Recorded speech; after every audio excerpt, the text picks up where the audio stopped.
Hey, what is up YouTube? Lando Tech here, and in this video, I'll be talking to you about the top 5 Google TV hacks that everyone needs to know. And all I ask in return is for you to like this video and subscribe so you can see more content like this. If you own a Google TV and you're mostly using it to open Netflix or YouTube and then call it a day, you're missing out on some seriously useful features. Google TV actually has a bunch of hidden settings that could make your TV feel cleaner, smoother, and easier to use. And one of these completely changed how I watch TV at night. Today, I'm showing you 5 Google TV hacks everyone needs to know. Let's jump in. First up, if your Google TV home screen feels cluttered and overloaded with recommendations, this one is for you. Google TV tries to show suggestions from different apps, featured content, and rows of recommendations, but there's a hidden setting that makes everything feel cleaner. Go to Profile, Manage Accounts, Apps Only mode. Turn that on. Instantly, the home screen becomes much simpler. You get a cleaner interface with less distraction and easier access to the apps that you actually use. If you just want your TV to feel more organized and straightforward, this is one of the easiest improvements you can make. And honestly, once people turn this on, a lot of them never go back. Now, let's look at hack number 2. Ever watch a movie and think, why does this feel slightly weird? Not terrible, just off. That's often because movies and shows are produced at different frame rates than your TV is outputting. Some Google TV devices let you match the original frame rate of the content. To check, go to Settings, Display and Sound, Match Content Frame Rate. If your device supports it, enable it. Movies can look smoother and more natural instead of slightly stuttery or overly processed. This especially helps with cinematic content.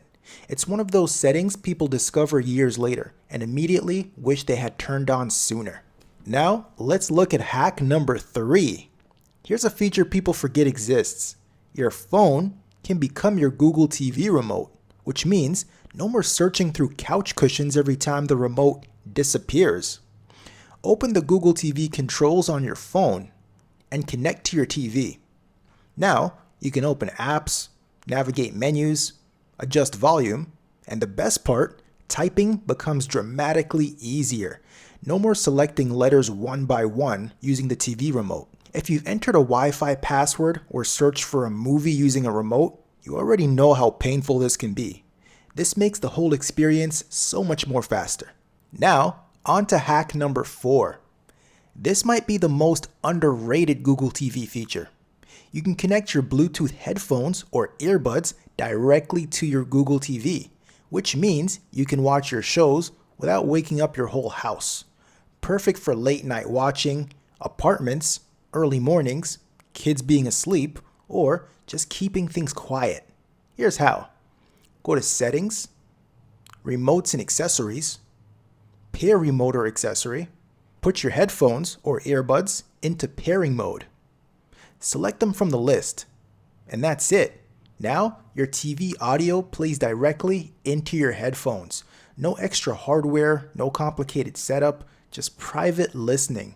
And if the sound feels slightly delayed, check your TV's Bluetooth and audio settings because some devices include audio sync adjustments. Once you try this feature, it becomes hard to go back. Finally, let's get into hack number 5. If your TV feels slower than when you first bought it, do these quick fixes.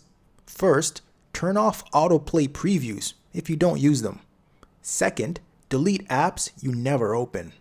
Third, restart the TV occasionally instead of always leaving it running. And finally, keep some storage space available. Smart TVs perform better when they're not completely full. None of these changes are exciting, but altogether, they can make your TV feel noticeably faster and more responsive. Sometimes, the best upgrade isn't buying a new device, it's changing a few settings. However, if you've done all the above and your device is still slow, then watch this video right here for a list of the best streaming devices that you can buy in 2026.